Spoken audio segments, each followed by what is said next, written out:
Assalamualaikum warahmatullahi wabarakatuh.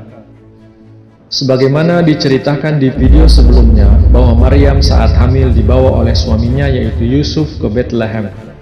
Dalam perjalanan ke Bethlehem itulah Maryam melahirkan Nabi Isa. Setelah melahirkan, Yusuf kemudian membawa Maryam dan putranya ke Mesir.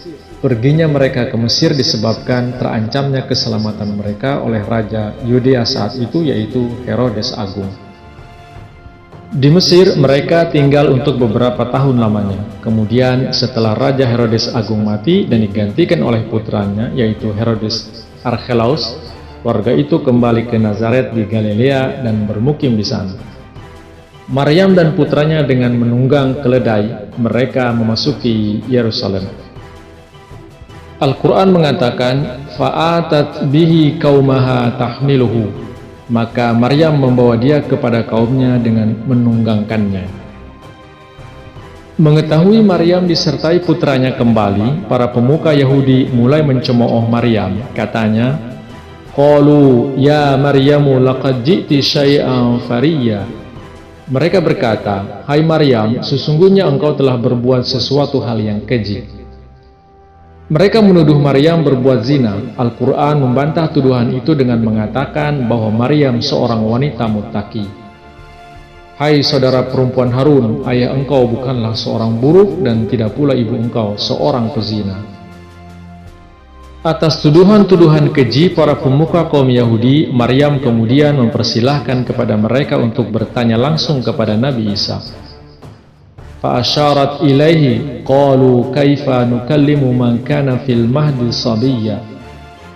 Maka ia memberi isyarat kepadanya. Mereka berkata, bagaimana kami dapat bercakap dengan seorang anak masih dalam buayan?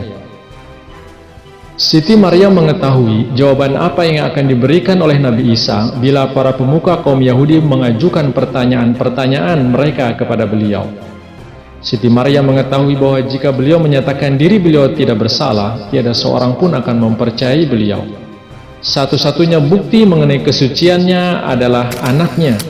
Beliau maksudkan bahwa anak yang begitu suci dan soleh, dan oleh Allah telah dianugerahi sifat-sifat yang begitu mulia, tidak mungkin lahir dari akibat hubungan serong. Dan bahwa kebaikan-kebaikan dan sifat-sifat beliau yang utama dengan sendirinya merupakan bukti yang cukup kuat bagi kesucian Siti Maryam. Makanya Maryam menunjuk kepada putra beliau itu. Karena diejek oleh para pemuka kaum Yahudi, Siti Maryam mengarahkan perhatian mereka kepada Nabi Isa. Namun mereka tidak sudi berbicara dengan beliau dan mengatakan dengan sikap benci, betapa mereka dapat berbicara dengan anak masih dalam buayan. Maksudnya dengan seorang anak yang telah dilahirkan dan dibesarkan di hadapan mata mereka sendiri. Orang-orang tua suka berkata demikian bila diajak belajar hikmah dari seorang yang umurnya jauh lebih muda dari mereka sendiri. Mereka malah membenci dan menghina Nabi Isa alaihissalam.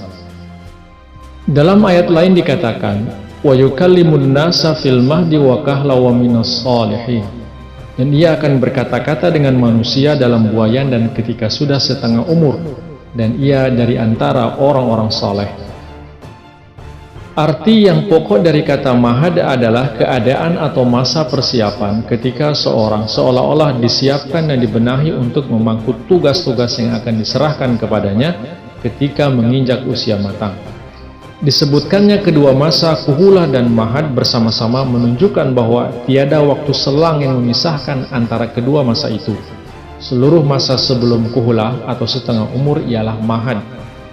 Kahal berarti orang setengah umur atau umur ketika rambutnya mulai uban, atau kata itu berarti orang yang berumur antara 30 atau 34 dan 51 atau 40 dan 51 tahun. Jadi Nabi Isa mengucapkan kata-kata penuh hikmah di masa kanak-kanak bukan merupakan suatu mukjizat atau adi kodrati.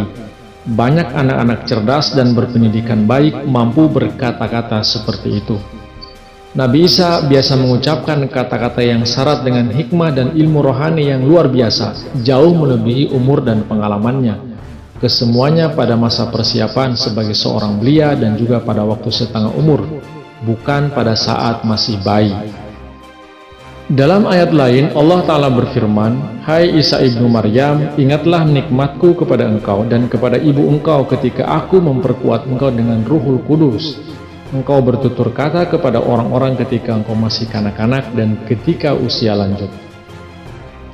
Bertutur kata dalam buayan berarti mengucapkan kata-kata yang berhikmah dan bertuah semasa masih kanak-kanak.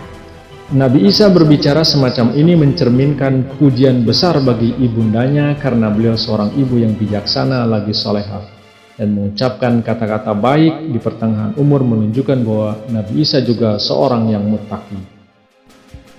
Percakapan Al-Masih dengan para pemuka Yahudi ini tidak mungkin percakapan seorang balita. Semua pernyataan dari mulut seorang anak kecil dianggap ucapan dusta belaka. Dan siapakah yang akan menyebut ucapan-ucapan dusta sebagai suatu mukjizat?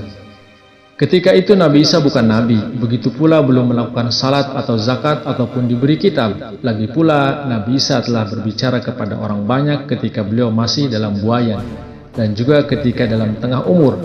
Percakapan Nabi Isa dalam buayan maupun ketika beliau telah mencapai pertengahan umur suatu mukjizat dalam artian bahwa beliau mengucapkan kata-kata yang luar biasa bijaknya di masa kanak-kanak maupun di tengah umur.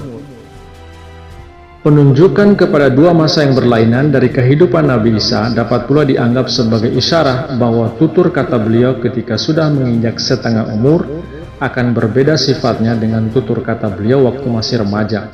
Pada waktu setengah umur, beliau biasa berbicara kepada orang-orang sebagai Nabi Allah Subhanahu wa Ta'ala.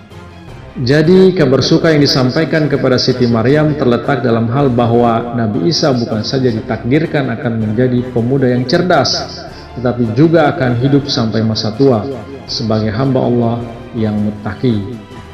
Dan di dalam salah satu hadis disebutkan bahwa umur Nabi Isa mencapai 120 tahun.